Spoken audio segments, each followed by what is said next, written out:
começando mais um EstudaCast. Hoje estamos com a professora de Porto Alegre da SPM, Ana Cláudia Fleck.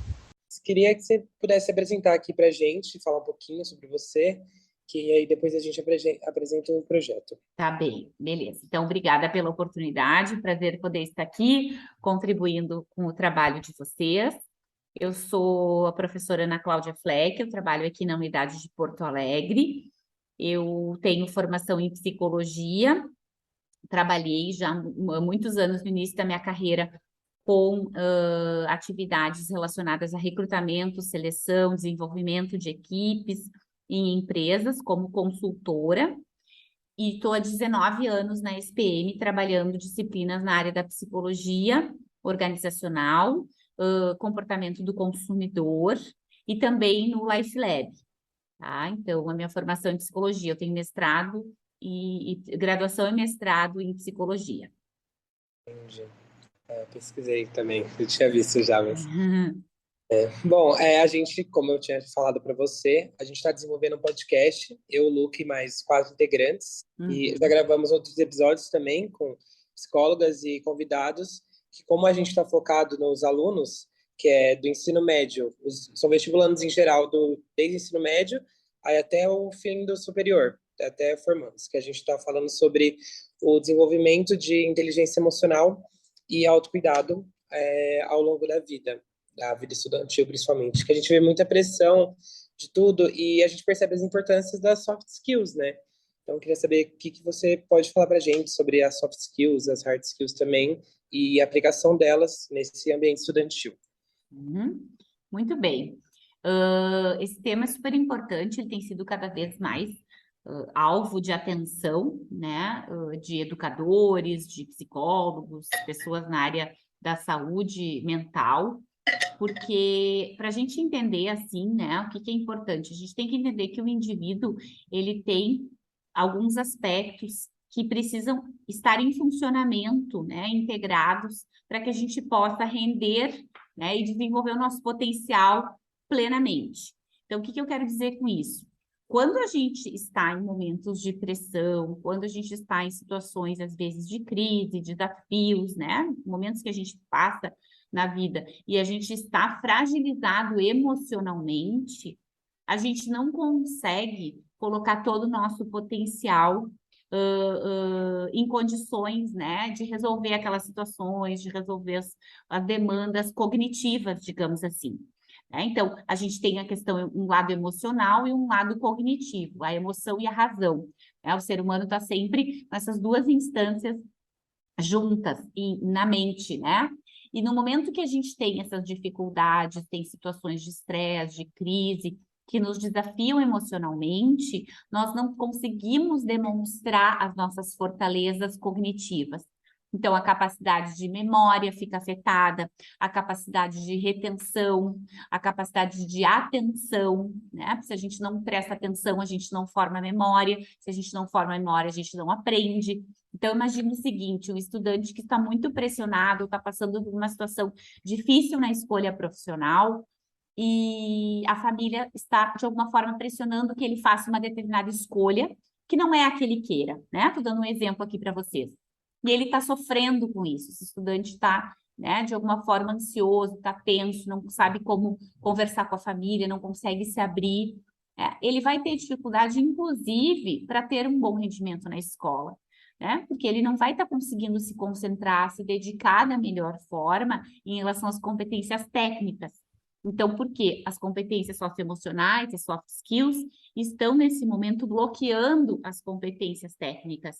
Tá? Não sei se esse exemplo ajudou a explicar um pouquinho essa situação. Fazendo recorte aqui, eu me identifiquei bastante com isso. Escolhe um curso, alguma coisa que ele, por pressão, que eu passei por isso. Eu tenho 20 anos, né? Eu estou fazendo design na SPM, só que antes disso, em 2020, eu fiz arquitetura na FAAP e arquitetura no Mackenzie também, que foi muito por pressão de mim e, assim, eu não ter inteligência emocional para absorver tudo isso e realmente seguir onde eu queria, né? Que agora, enfim. Isso, que legal, Rodrigo, tem o teu relato, porque na verdade o que que a gente vê? A escolha profissional, a escolha por um curso, a escolha da carreira, ela é uma decisão que pesa muito nesse momento do ciclo de vida do pós-escola, né? Quando está encerrando a vida escolar. E isso por si só já pressiona. E se o estudante, esse jovem, tem algumas dúvidas, fica mais difícil ainda, porque ele se sente mais pressionado, e cada vez que ele está mais pressionado, ele tem mais dificuldade para tomar decisão, né? A tomada de decisão, ela impacta essa área pré-frontal, do córtex pré-frontal no cérebro. E no momento que a gente está sob pressão, a gente está ansioso ou preocupado emocionalmente, né, com dificuldades, a gente não toma as decisões da melhor forma, porque a gente está impactado pelo lado emocional, né? Então, é bem bacana vocês trazerem esse tema, né? Porque é um momento específico onde isso acontece muito, dessa saída da escola, né? E a entrada num curso superior, a escolha da carreira, enfim. Sim. Foi muito bom também, tipo, que muita gente fala, pensa no Life Lab assim, nossa, Life Lab, assim, não gosta muito, só que principalmente esse que a gente está tendo, que é do Laboratório da Aprendizagem. Por exemplo, eu não sabia o que era soft skills, hard skills, até esse semestre, e eu percebi. Ainda mais quando a gente escolheu esse recorte para o nosso tema, eu falei, nossa, isso aqui é muito importante para muitos alunos, eu passei por isso, igual muita gente. A nossa persona, que cada grupo cria uma persona para o próprio trabalho. A gente se baseou numa estudante de medicina que está no cursinho, inclusive a gente trouxe uma, que a gente fez um episódio com ela essa semana também, que foi baseado, que é realmente uma pessoa que passa por muita pressão e se não tiver inteligência emocional e outras soft skills, ela vai ter um caminho muito difícil, muitos anos. Exatamente. Pode até entrar em crise mesmo, né? E aí a gente vê a necessidade, às vezes, até das pessoas chega num limite que tem que buscar até a ajuda de um profissional, porque se bloqueiam, né? Entra em sofrimento muitas vezes nessas situações. Com certeza. É bem complicado, que eu vejo muitas amigas minhas, tem duas muito próximas de mim, que são duas vestibulandas de medicina. Estão no Uma está no terceiro ano de cursinho e a outra no segundo. E na época que eu era do ensino médio, meu ensino médio era híbrido, tinha cursinho também. Então eu via pessoas 5 anos no cursinho, assim. Tem gente que simplesmente desiste, que realmente começa o acompanhamento com psicóloga, porque é um processo muito complicado, né? Cursar medicina, enfim, tem que ter Sim, a cabeça, muita coisa. isso. Exige uma soft skill que é a persistência, né? A persistência, dedicação, resiliência. Então, não é fácil, né? Não é fácil numa fase da vida que normalmente o jovem ainda é mais imediatista, não está totalmente maduro, né? Inclusive, o lobo pré-frontal, que eu te falei, aqui o córtex pré-frontal, ele se desenvolve plenamente só por volta dos 22 anos. Então, a gente às vezes está exigindo do jovem alguma maturidade na tomada de decisão e neurologicamente, né, ele não está ainda apto totalmente a tomar essas decisões por uma questão orgânica mesmo, né, de funcionamento cerebral. Olha que interessante. É, realmente. Vocês falaram dessa pressão sobre a escolha de curso, essas coisas. Eu, como o Rodrigo, já passei por isso também. Dos meus, sei lá, dos 14 até os 17, meu pai sempre disse que eu teria que fazer engenharia como ele fez, tudo isso. Minha mãe quis muito que eu fizesse administração, não sei o quê. E eu não dei ouvido a outras opções de curso. Então eu entrei em. Eu prestei design para SPM, para um monte de faculdade. Passei na SPM em design. E depois que eu entrei, eu conversei com minha prima. E eu conheci o lado da publicidade e eu entendi que era o que me encaixava. Por falta de estudo, por falta de procurar mais cursos, isso me atrapalhou e eu perdi muito tempo estudando para uma coisa que não era o que eu queria, na verdade. E hoje eu me achei totalmente no curso de publicidade. Bacana, que legal, é isso aí. A gente vê cada vez mais os jovens nesse contexto vivenciando essas situações que vocês mesmos estão trazendo, né? Uhum. Sim, se você quiser compartilhar, assim, experiência que você, como pedagoga, professora, teve com, sei lá, alguns alunos sobre soft skills que Uhum. precisavam muito, Sim, Sim, sim, a gente tem percebido, talvez dê para falar um pouquinho agora, na importância de algumas soft skills para esse momento específico, né? A gente tem visto que essa tolerância, né, em relação ao tempo das coisas, né, essa pressa, essa pressão, a gente vive numa era onde o digital impera, né, e impõe um ritmo muito acelerado para as coisas, né? Então, a gente tem pressa que uma pessoa responda ao WhatsApp, a gente tem pressa para o computador ligar, né? A gente tem pressa de alguém que não responde, né? Um e-mail, a gente tem uma sensação de urgência. E a todo momento a gente está, como a gente fala em psicologia, a gente está sob uma situação de alerta, né? Então, isso faz com que o ser humano desenvolva uma necessidade de ter as respostas muito rápidas, né, e de querer a satisfação das suas demandas de uma forma muito imediata. E isso não estou falando só de jovens, a gente já identifica isso nas crianças, né, muito fortemente, e também nas gerações mais maduras, que também estão sendo impactadas por essa era da velocidade, né, da pressa e da questão digital. Então, uma das questões que eu vejo que, assim, das soft skills que são extremamente importantes nesse contexto é essa capacidade de tolerar, né, e de entender essa questão do tempo das coisas. E eu sempre digo, né, que quando a gente fala em carreira, quando a gente fala em escolhas, eu trabalho muito como palestrante também em escolas, no ensino médio, né, sobre carreira. E quando a gente fala sobre carreira, eu digo sempre que a carreira e a vida não têm a velocidade do Wi-Fi, né? Então, porque isso precisa de tempo, né? A gente não consegue tomar essas decisões rápidas, né? A gente precisa amadurecer. Às vezes tem conversas difíceis em família que precisam acontecer nesse contexto e não são fáceis, vocês mesmos trouxeram os exemplos, né? Então, muitas vezes esse jovem acaba se precipitando, né, e tomando algumas decisões que são mais fáceis, né, no sentido de gerar menos conflito, mas elas não são as decisões mais assertivas. E aí, felizmente, né, sempre é tempo da gente pensar, da gente ressignificar, de se avaliar, mas com o tempo, os jovens começam a perceber que precisam prestar atenção em quê? No autoconhecimento, olhar mais para dentro de si, que é o que a gente propõe nessa disciplina do laboratório, né? Eu trabalhei cinco semestres com essa disciplina. Então, é uma disciplina que faz com que vocês percebam a necessidade dessa introspecção, de olhar para dentro de si, de pensar um pouco mais na tomada de decisão, né? O autocontrole, a autorregulação, que vocês falam lá também. Então, acho que essas são competências fundamentais que vocês vão aprendendo a administrar nesse contexto, né? sim. É, com certeza. Que eu tô no primeiro semestre ainda, né? Esse é meu primeiro Life Lab, mas assim, a gente vê um crescimento pessoal que ele tem, né? É muito, tipo, muito importante.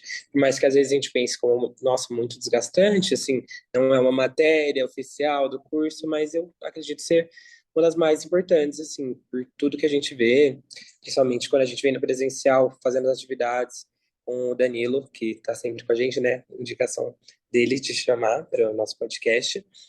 Mas, enfim, também a gente queria perguntar como que a gente pode desenvolver uma soft skill, assim, principalmente inteligência emocional, que a gente está trabalhando no nosso, aliado ao autocuidado, para lidar com, bom, essa vida estudantil, essa pressa, isso tudo. Legal.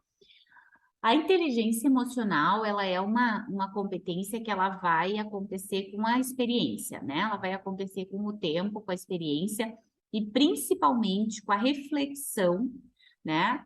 Com a autocrítica depois que a gente enfrenta algumas coisas. O que eu quero dizer com isso? A tendência, né, na maturidade é que a gente vá começando após tomar uma decisão, após fazer alguma coisa, né? Enfim, a gente pense sobre isso, que a gente reflita. O que foi legal, o que não foi, o que eu podia ter mudado, o que podia ter sido diferente. Então, a inteligência emocional está ligada com essa capacidade de se autoconhecer, se autoperceber diante das situações e entender como elas me mobilizam. Então, no momento que eu entendo, por exemplo, que eu vou apresentar trabalhos em público e isso me deixa extremamente ansiosa, isso me prejudica, eu tenho primeiro a autoconsciência, né? Eu me dou conta disso, eu percebo que é o primeiro passo para uma mudança de comportamento. Então, eu preciso primeiro me dar conta das minhas limitações e, ao mesmo tempo, dos meus pontos positivos, né? Se eu percebo que eu sou uma pessoa que eu tenho habilidade para lidar com as emoções, se eu sou uma pessoa que eu tenho habilidade para ter empatia, entender as emoções dos outros, eu tenho que usar isso a meu favor. Eu tenho que ter essa crítica e como eu posso utilizá-la em benefício nas atividades que eu realizo, no convívio com quem eu tenho, né?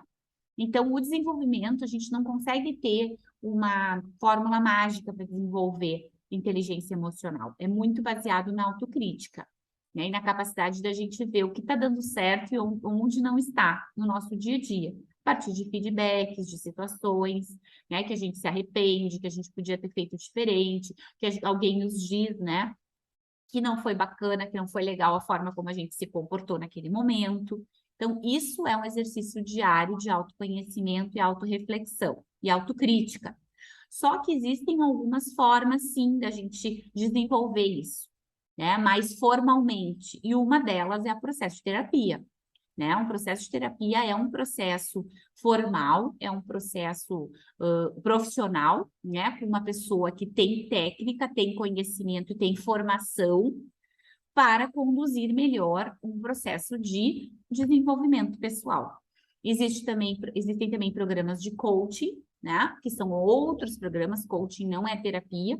Então, quando a pessoa já tem uma maturidade no ambiente profissional, ela pode buscar o processo de coaching mais focado para o desenvolvimento de competências para o trabalho, né?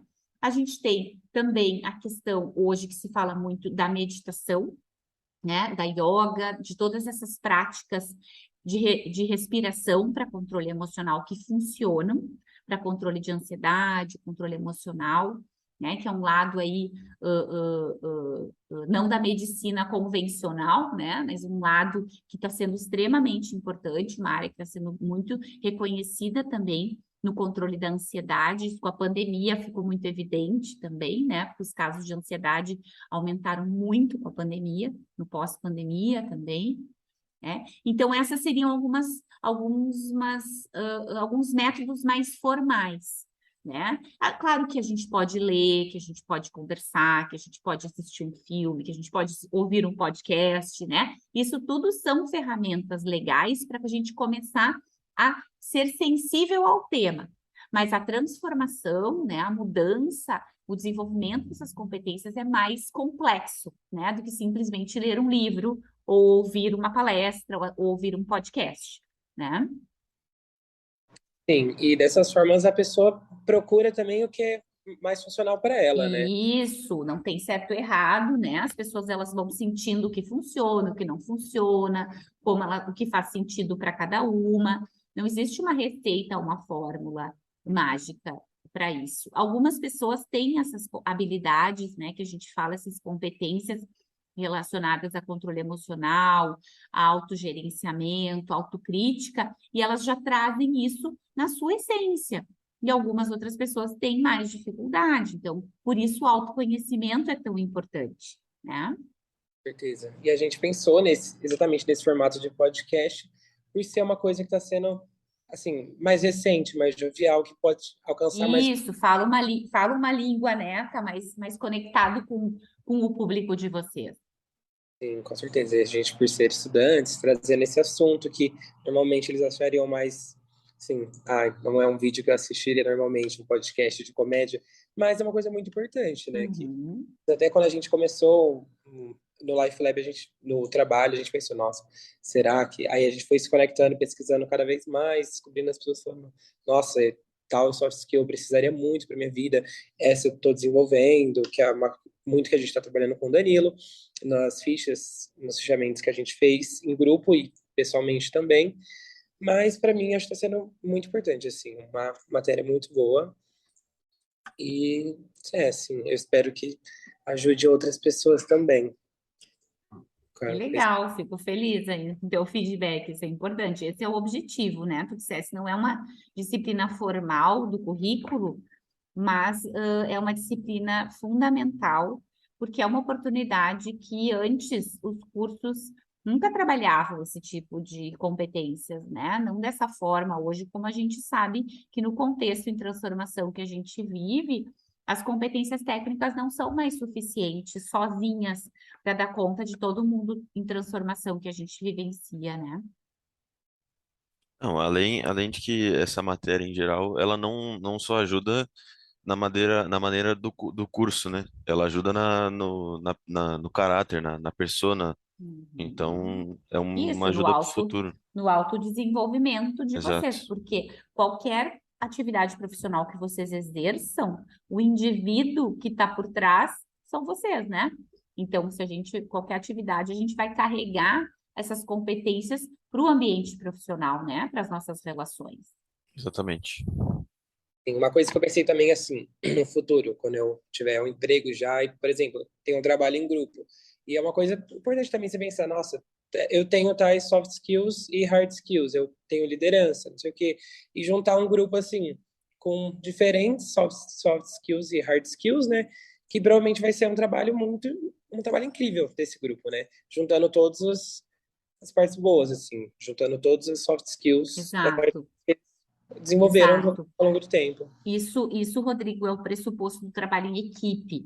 A diferença de um trabalho em grupo e um trabalho em equipe. Num trabalho em grupo, as pessoas fazem as suas partes, fazem as suas tarefas e juntam aquilo sem muito olhar o todo, né? E no momento onde a gente tem um trabalho em equipe, as pessoas podem até fazer em partes, mas elas estão o tempo todo compartilhando e trazendo as suas competências para a resolução daquela atividade. Então, quem tem maior competência nisso? Quem pode fazer isso? Quem tem preferência nessa tarefa? Quem não gosta, não se sente confortável em fazer a outra parte, né?